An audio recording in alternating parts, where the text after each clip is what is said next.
Salut à tous et à toutes et bienvenue sur ma chaîne YouTube. Aujourd'hui on se retrouve pour un tutoriel sur l'iPad avec le Folio Touch de chez Logitech.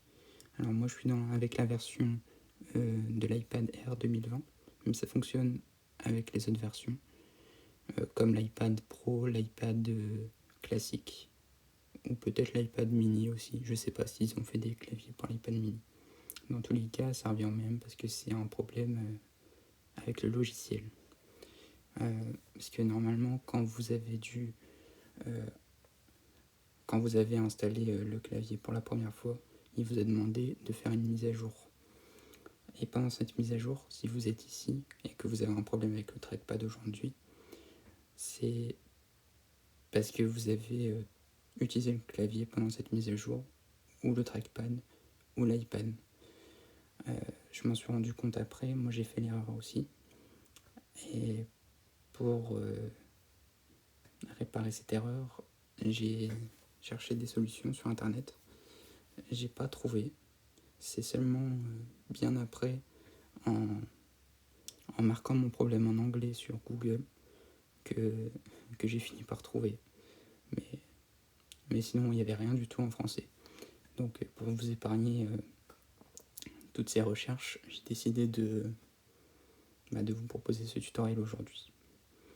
Et donc, pour récupérer la fonction du trackpad, vous devrez vous rendre sur l'application Logi Control. Une fois sur cette application, vous voyez qu'il y a deux possibilités.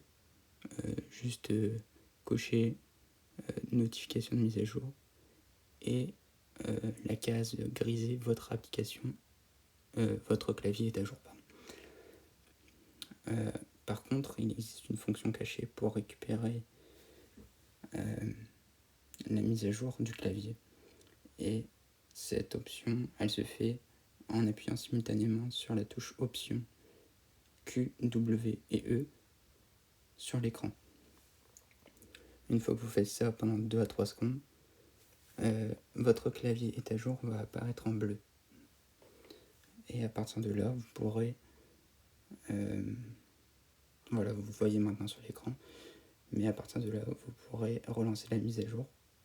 Par contre, une fois que vous le faites, ne touchez plus à l'écran, à l'iPad ou au clavier. Vous en avez pour environ 5 minutes, mais après vous êtes tranquille.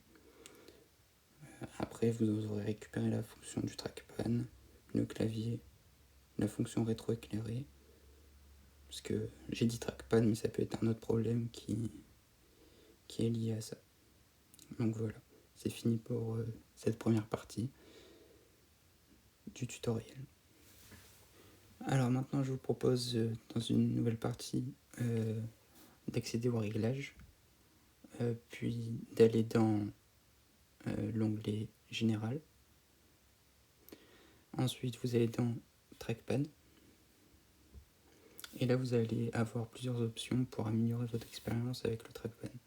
On va commencer par la vitesse du déplacement du curseur, le défilement naturel, toucher pour cliquer, ou encore le clic secondaire avec les deux doigts. Donc c'est assez sympa pour mieux personnaliser votre clavier et faire comme bon vous semble.